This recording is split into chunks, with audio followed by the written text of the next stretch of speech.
કરી છે એ પરમાન જશે નહીં. એટલે એને સેવા કરી હતી. કદાચ દુનિયા જે માનતી હોય પણ ઉછીતા લઈને પેટ્રોલથી અહીંયા આવતા હતા, એનું પરમાન જવા દીધું નથી. એટલે અહીંયા સેવા કરી છે એ થાય એટલે થાય, એમાં બીજી વાત ન આવે. ખોટું છે આ, એટલે જ છે દીકરા અહીંયા, સમજ્યા? ગાડીયું ક્યાં થયું, ઘરાણું ક્યાં થયું, ઈ રવા દે, દીકરાનું કરતું. આ ક્યાંથી આવે છે ને ઈ નક્કી કરતું. હે મારા સૌ કોને ખમા હો, હે મારી કળોને ખમા, હે મારા ભગવા ભેખને ખમા હો. ઈ ગાલા વાઘરીની ગાંડી દેવ શું હો, હે દેવ ઈ માલના મંડાણની કાળે નાગણ શું, હે શનિ રવિમાં દુશ્મનનું હામું ભલતારા મારું ઈ મેલડી શું, હે રાવળ દેવ ખમા ભાગતી જાઉં છું ને એવું કહું છું કે કળોનો કકળાટ શું ભલામણ. હે મામા, હે દેવ 5 જણા જાણવા આવ્યા છે, જોવા આવ્યા છે ને 5 ઝાકવા આવ્યા છે ભલામણ. હે અને જેવો ભરોહો રાખે ભલામણ, જો એવું કરી ન બતાવું મને માળા વળીને ખોટ લાગે. હે દેવ કદાચ તમે તો દેવના દેવ છો, જાજુ બોલાતું હોય તો માફ કરજો, પણ બાપુ શબ્દ ન વાપરતા શનિ રવિમાં. કારણ કે આ શનિ રવિમાં અહીંયા બાપ થઈને રે એ ટક્યો છે નહીં અત્યાર સુધીમાં.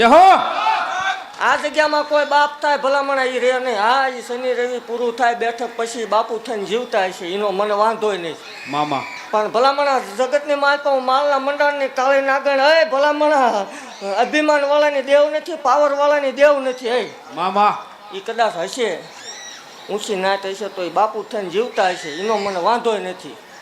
પણ અહીંયા ભલામણ અમારે બધા હરખા. હે 18 વર્ષને હરખું લઈને હાલું છું દેવ. હાસું ખોટું એ પછી તમે જેવો વિચાર કરો એવું મામા. બાકી બાપ થઈને જીવન દેવ ત્રીજા દિવસે ભલામણ હાલતો ન થાય મને ધોણે કામે શું હોય. દેવ જગત ને માલપા ખોળ્યું એવું ચાલ્યું ભલામણ 1372 વર્ષથી રખડતી થઈ મામા. જગત ને જેમ બોલવું એમ બોલે, જેમ જે કરવું એ ભલામણ મજા આવે કરી લે. પણ દેવ જ્યાં સુધી ખોળિયામાં આના ખોળિયામાં પ્રાણ છે, જ્યાં સુધી હું છું, જ્યાં સુધી અભિમાન નહીં આવે ત્યાં સુધી જો આ જનતાની સેવા બંધ થવા દઉં મને માળો. દેવ 25 કલાક ધૂણાવું છું એક ધારો ભલામણા વગર ખાજે પીજે. હે વગર ખાજે પીજે ધૂણાવું છું દેવ. ઈ મેલડી શું કોકને કયો ને ધૂણે કેમ થાય આંસકો આવે. ઓ આમથું બેહી ન હકાય ભલા. અહીંયા કોઈ અમે લેવા બેહતા નથી એવું જાહેર બોલું છું. કોઈ દી કોઈ રૂપિયો ખાવા દીધો નથી ને ખાવા દઈશ ને જે દી રૂપિયો ખાય તે મેલડી નહીં ધૂણતી હોય એવું ફાઇનલ વાત. એટલે સેવા કરવા માટે સ્પેશિયલ ધક્કો કર્યો છે મામા. અને ખોળિયામાં આના ખોળિયામાં જ્યાં સુધી પ્રાણ છે ત્યાં સુધી ફક્ત મફતની સેવા જ કરવાની દેવ. જેને મજા આવે ને એ બોલી લે, વાંધો નહીં. પણ એવું કહું છું વટવાળી દેવ છું હો મામા. મારા સેવકોને ભલામણા મારા થઈ જાય રેઢા મુક્તિ નથી કોઈ દી. અત્યાર સુધી રેઢા મૂક્યા નથી. હે દેવ કદાચ ભલામણા જગતની માલપા કોઈ વિઘન જેવી વેળા આવે. હે એકદમ રામને દુઃખ પડ્યું હતું. કોઈ વિઘન જેવી વેળા આવે મને હત્યા કાંડાને મેળવીને આકલો કરજો ભલામણા. આકાશમાંથી બાજ ઉતરે એમ ઉતરું નહીં મને મારવાનું. અખતરો કરજો. આ યુગ અત્યારે અખતરો કરવાનો છે. એકદમ અખતરો કરજો. ઈ નથી તમારે નહીં કરવાનું. ભૂવા ધૂણ્યા માતા ધૂણે મામા.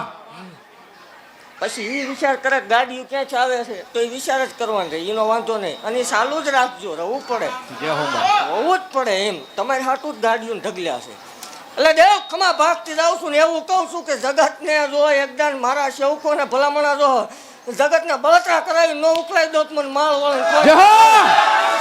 દેવ એવું કહું છું કે હું માળ વાળે ભલામણા જેની હારે હોય એની જગતની માલપા કોઈ હાર ન હોય. હો જીત પણ નીતિનું હોવું પડે. દેવ એવું કહું છું કે જગતની માલપા કોઈ દેવ એવી છે નહીં. બીજે કદાચ હાલતું હોય છે પણ કોઈ ક્યાંય દેવ વર્ણું વાળે નહીં. દેવને વર્ણા ન વાળવાનો હોય. 50,000નું વર્ણું ભૂવો વાળે. અને એવું આ માધ્યમથી જાહેર કહું છું કોઈ વર્ણા ન વળાવતા 50,000 રૂપિયાના દેવાય તો કોઈક 5 દીકરીને દઈ દીજો. કોઈ તમારી બેન દીકરી ભાણ્યા જ આવે એને રાજી કરજો એટલે વર્ણું વળી ગયું એવું જ છે. અને માતા ભૂવો હોય કે ન હોય, માનો કે ન માનો તમારો પ્રશ્ન છે. પણ સારું કરવા નીકળ્યા છે નડતા નહીં એટલે મોટામાં મોટું ધર્મ છે. હે દેવ બાકી ખમા ભાગથી જાઉં છું ને એવું કહું છું કે આ 2026 પૂરું થતા જો બલુંગમાં બેહારીને વટથી ન ઉડાડું મને માળ વળે.